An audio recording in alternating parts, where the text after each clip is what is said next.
Hi, welcome to ASAT's 5 and 15 segments, where we have informal one-to-one dialogue around the topics of identity, the experiences around them, and questions that we may have around what we do not know. Weaving in 5 touch points within roughly 15 minutes, we are modeling the authentic clunkiness that often comes with these types of conversations. We're doing this because, like an entrepreneur who may be super excited about an idea, but a little anxious about how to begin, many folks have expressed to us that they want to do more, but are a little unsure of how to start. Each interview will be a little different because each person that we have a conversation with is different. I can only be me, you can only be you. No one else can embody the cross-section of identifying markers and our life journey and our personality and our mind. And if we view ourselves as lifelong learners, then this is actually the beauty of it all. Thank you for spending the next 15 minutes with us.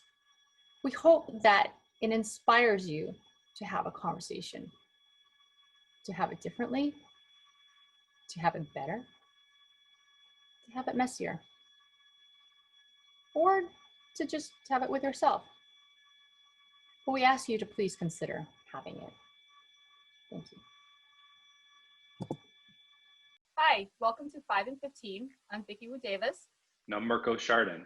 And we are here this afternoon to chat with you a little bit about how we have uncomfortable conversations and how do we normalize things that we are typically not used to talking about, and particularly during this day and age where there's so much going on in our world and society. Yeah, it's kind of funny, Mirko, when you and I were talking about this just a little while ago, we were talking about how messy this conversation was, and we were trying to figure out how to frame it. And and your advice to me was just embrace the messiness of these uncomfortable conversations. What makes these conversations uncomfortable is that they haven't been normalized. We treat certain subject matter, and particularly when we talk about difference, we think about race, gender, sexual identity, gender identity. We treat them as taboo subjects, so we don't have practice having conversations about them. We sometimes act like we have to be perfect and know everything to have the conversations. And that stops us from being able to learn, because then we don't interact with each other. We don't expose our blind spots, and we don't enter into spaces of dissonance where we learn new information and make new connections. But how do we have some of these uncomfortable conversations? I mean, you and I know each other really well, so it's kind of easy for us to, do that. And, if one of us says something wrong, we can gently just correct each other and not judge and not get angry and things of that sort. But I think it's really challenging because, folks who are angry, there's folks who are really afraid to step on toes. The whole concept of political correctness and being PC,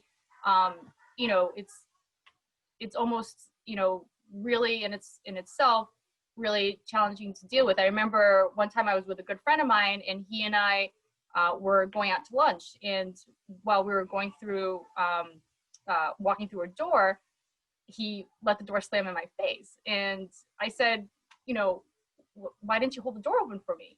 And he was really apologetic, and I knew that he was a feminist, but he said, Vicky, you're a really strong, intelligent woman, and I respect you so much. And, I wasn't sure whether or not to hold the door open for you because I didn't want you to be offended. And I said, well, let me just put this rule down for any human being. When you walk through the door, hold the door for the person behind you so it doesn't slam into their face, right? That's a pretty easy ground rule for me.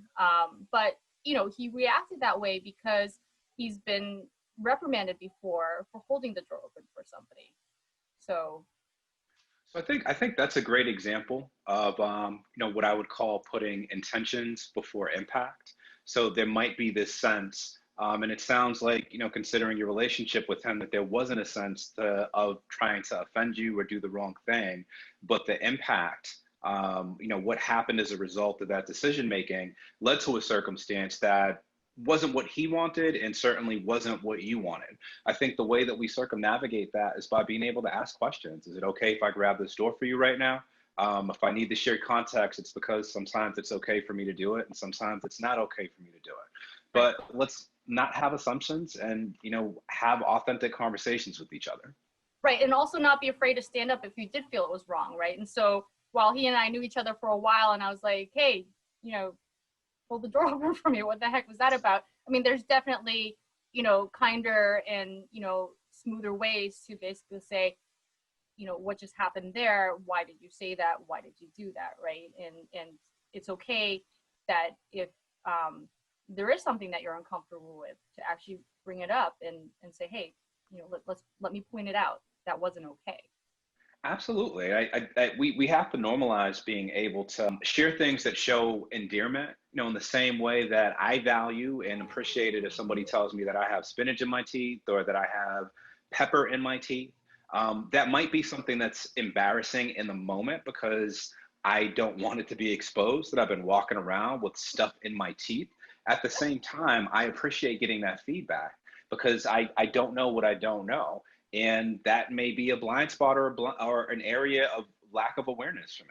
So I think it is important for us to realize that as we share critical feedback with each other, we're helping support one another in becoming aware of blind spots or things that we didn't know. And that should be our frame of reference when we have conversations about all types of things. Then there's nothing that's off the table because we can talk about everything. So speaking of a little bit of messiness and uncomfortableness, when we're framing identities, right, and the intersections of those identities, that often becomes very messy, right? And so, between the two of us, we cover a wide spectrum of different perspectives. We overlap in our professional lives, both in the education piece as well as in entrepreneurial endeavors. You're an expert in UDL, has a lot of overlap with entrepreneurial problem solving. Those things are kind of easy to reflect on when we're framing about our identities. But you are a Black man, I am an Asian woman. And when we come to talk about our minority identities and, I'm often referenced as a double minority, even between the two of us, we were trying to say like, oh, how can we eloquently express that into it? And we both sort of stumbled through it, right? So how and if somebody doesn't embrace any of these minorities, it's probably even more challenging for them to figure out the right vocabulary and the right ways to kind of bring up this messiness. How do we even begin to chip away so that, because like if it's uncomfortable, a lot of times we just sort of like avoid it on both sides, right? And how do we start to unveil it a little bit? I think that uncomfortability is there to let us know that we're stepping in a space that's unfamiliar. We're not used to this, but it doesn't mean that we can't do it. We have conversations about difference of opinion in this country on a regular basis. When it comes to sports, for instance, if somebody stepped into a bar or a pub and yelled out that your favorite quarterback, or I'm from Boston, if someone steps in and says, hey, the Patriots suck or the Red Sox suck, they're in for a controversial conversation. People are going to be animated. There's going to be a lot of emotions in the room, but no one's going to be worried that they will die, perish, or that this is going to be the most traumatic thing that's happened in their lives, because it has been normalized in that context that we can have differences of opinion, that we can engage passionately, and that it's okay. But we don't have regular practice talking about what it means to explore and make sense of, what it's like to hail from different backgrounds. And I think that's where the messiness comes in. So what's the line drawn where in one hand we're talking about encouraging more conversation, in another, depending upon what the majority versus minority is in that context, they might be tired. That's why I think that a woman in a very male dominated environment, a lot of times whenever the conversation turns to, well, how does it feel for women, everybody turns around to look at me, and I'm like, well, I can answer from my perspective, I can answer from how I feel, but I don't represent all women's views, right? And so there's how do we balance, having multiple views, having multiple conversations, kind of like embracing that uncomfortableness, but how do we know that we can engage in that conversation? Are we talking about a circumstance in which a group of men are looking for affirmation from a woman, so it's really about them? Or is it a circumstance? In that circumstance, then I think what would have been appropriate is, we don't know, can you help us, if that's okay? Not putting the pressure on you, because you have the ability to step out of it and say, no, that's actually not okay. But open agenda. This is about helping whatever that group is. If it's a circumstance where the men in that scenario were saying, hey, they wanted your perspective, then they should have framed it differently. We're not sure if we are meeting your needs or getting it or framing this the right way. Is there any feedback or suggestions that you can provide us with that allow us to do this in a way that better meets your needs? Or people will say, hey, I'm trying to help you out, but the person who they're referring to really understands, no, you're not trying to help me, you're using me as a soundboard to resolve your issues, which is a completely different way of doing things. Right. You also brought up the statement where, like, the contextual majority saying, how can we help you? And I find that to be an interesting statement, because it can be done out of good intention. So you also often talk about impression versus intention. And one of the things that has always sort of irked me a little bit was when folks are trying to be well-intentioned and helpful from the contextual majority.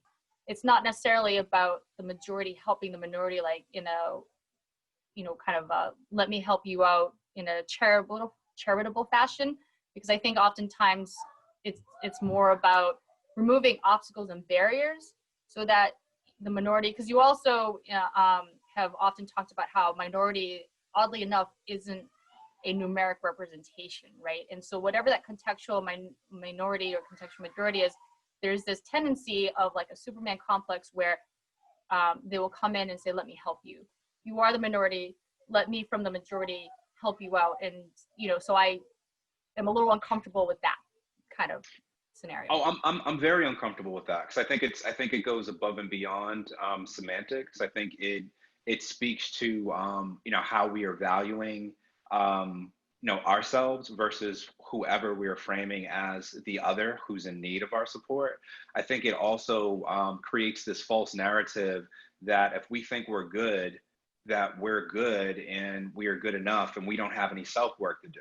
I think when we have any conversations about supporting any individual, and particularly if we're talking across lines of difference, I think it first and foremost is self-work. What's going on with me and my perspectives? Am I living in a space in which I assume that my culture, my perspectives, my resources are better than yours? So when I come in and say, can I help? I don't realize it, but what I'm actually communicating is, you don't have anything of value. I have valuable stuff that I can give to you. That immediately communicates, to me, if I'm on the receiving end of that, that this is a disingenuous ask. You're not really trying to help me. You want me to adopt some of your practices and your way of seeing things, because you haven't even asked me what my belief system is. You haven't even asked me, what I have or what I assume I have that's of value. You're just making judgments about me. I also think it's important for us to push back on this notion of being a quote unquote good person. When we look, at our history books, some of the most horrendous things that have happened in history were not, at the hands of psychopaths. They were at the hands of people who were quote unquote good people, who thought that they were doing the right thing because there wasn't the ability to have any pushback or have anyone question where they're getting their thinking from and how they operate in this manner. In this country, we know that there's been a history of, slavery, a history of, legal discrimination, Jim Crow laws, and other things.